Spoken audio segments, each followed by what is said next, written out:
Chapitre 9. C'est ça l'Atlantide? Sophie cachait mal sa déception. Il se trouvait au milieu de nulle part, sur un amas de rochers sombres encerclés par l'écume. Les seuls signes de vie provenaient de rares mouettes qui se contentaient de crier et de déféquer. On était loin du continent perdu qu'elle avait imaginé. Non, ce n'est que la voie qui y mène, rectifia Alden qui enjamba une mare pour rejoindre un roc triangulaire. L'île est sous nos pieds, à l'abri de la lumière. On ne peut l'atteindre en sautant. Sophie emboîta le pas à Fitz. Les rochers étaient glissants, et les chaussures rouges qu'Alden l'avait forcée à mettre pour aller avec sa longue robe n'arrangeaient rien. Elle avait imploré l'elfe de la laisser mettre un pantalon, mais le port de la robe était apparemment un signe de son statut, en particulier en Atlantide, une cité noble, d'après Alden, où l'aristocratie avait élu siège. Affublée d'une coupe empire et d'un décolleté garni de perles, la jeune fille se sentait déguisée. Mais voir Fitz en habit elfique était encore plus étrange. Sa longue tunique bleue, ornée de broderies complexes au revers, possédait des manches agrémentées de poches, de la taille de son éclaireur. Un pantalon noir, avec des poches aux chevilles, pour lui éviter de s'asseoir sur ce qu'il transportait, avait-il expliqué. Et des chaussures de la même couleur complétaient sa tenue. Nulle trace de collants ni de chaussons pointus. Heureusement. Mais il avait déjà plus une allure d'elfe, ce qui ancrait davantage la situation dans le réel. Une pierre bougea sous le pied de Sophie, qui tomba dans les bras du garçon. « Désolée, » murmura-t-elle, le visage soudain de la même teinte que sa robe. Fitz haussa les épaules. « J'ai l'habitude. Bianna, ma sœur, est maladroite, elle aussi. » Sophie n'était pas sûre d'apprécier la comparaison.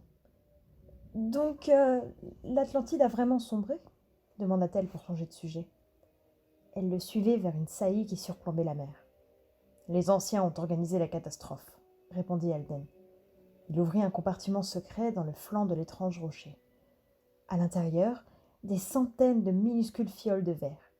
Il en attrapa une avant de les rejoindre au bord de l'eau. Comment les humains auraient-ils cru à notre disparition autrement? Sophie jeta un œil à l'étiquette. Un tourbillon. Ouvrir avec précaution. Reculer. Alden déboucha le flacon, qu'il jeta dans l'océan. Une bourrasque leur fouetta le visage et le vacarme des flots emplit l'air.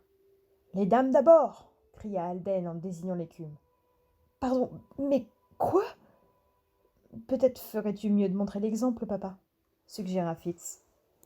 Alden acquiesça et leur fit un petit signe de la main avant de sauter.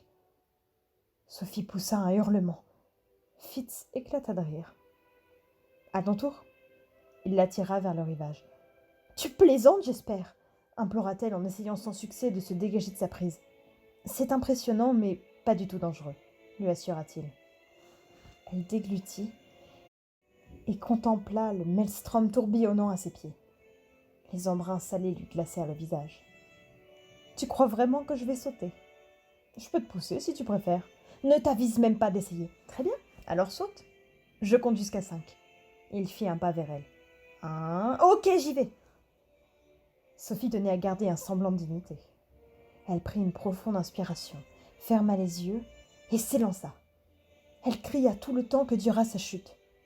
Il lui fallut une seconde avant de se rendre compte qu'elle ne se noyait pas, et encore une autre pour arrêter de gesticuler comme une imbécile.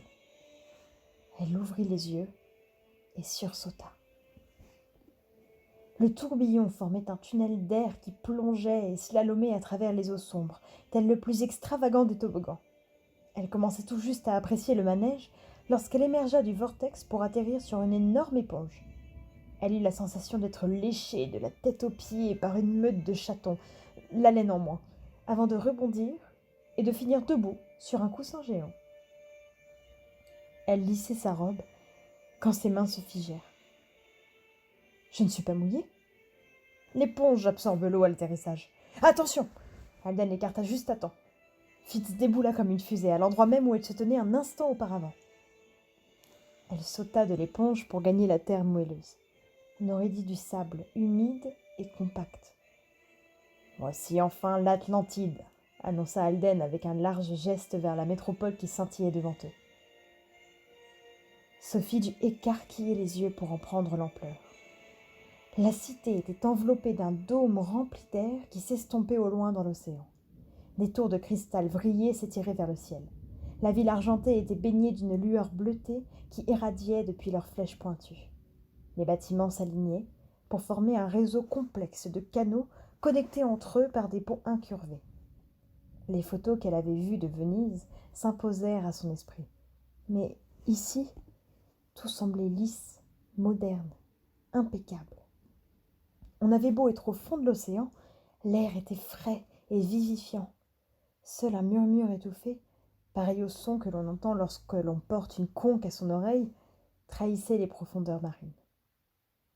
On dirait que le cristal est votre matériau de prédilection, fit remarquer Sophie, qui avait emboîté le pas à Alden pour entrer dans la ville. Il lui sourit. Le cristal retient l'énergie que nous utilisons pour tout alimenter, et il est taillé de façon à laisser pénétrer juste ce qu'il faut de clarté. Bien sûr, nous avons dû opérer quelques changements lors de la submersion de l'Atlantide. Nous avons recouvert les immeubles d'argent afin qu'ils reflètent la lumière créée dans les flèches des tours et éclairent ainsi la cité. Pourquoi avoir noyé l'Atlantide mais pas les autres villes? Nous avions bâti ce lieu pour les humains. C'est pourquoi vous le connaissez par son vrai nom. Il y a fort longtemps, les hommes parcouraient ces mêmes rues. Sophie observa les alentours. Des elfes allaient de boutique en boutique, jeunes et élégants. Les hommes portaient de lourdes capes de velours, comme s'ils participaient à un festival Renaissance, et les robes des femmes changeaient de couleur à mesure qu'elles bougeaient. Des pancartes annonçaient des promotions spéciales sur les éclairs en bouteille ou des accréditations rapides pour les omniscientes. Un enfant la dépassa au trot, une sorte de poulet lézard en laisse. Pas étonnant que les humains aient inventé des mythes délirants après la disparition des elfes. Parvenue au grand canal, Alden héla une des calèches qui flottaient au fil de l'eau. Un bateau argenté en forme d'amande, équipé de 2 banquettes à dossier. Le cocher, vêtu d'une courte pèlerine verte, conduisait depuis la banquette avant, tenant les rênes d'une créature brune qui glissait sur les flots. Sophie poussa un hurlement à la vue du scorpion de 2,50 m qui se cabra. La queue relevée, il semblait prêt à piquer. « Qu'est-ce que c'est que cette chose ?» s'écria-t-elle. « Un euryptéride, » expliqua Alden. « Un scorpion de mer. »« Ne me dis pas que t'as peur » lança Fitz.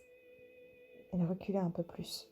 « C'est fille, alors. » Fitz se pencha pour caresser la carapace brune et luisante qui recouvrait le dos de la bête.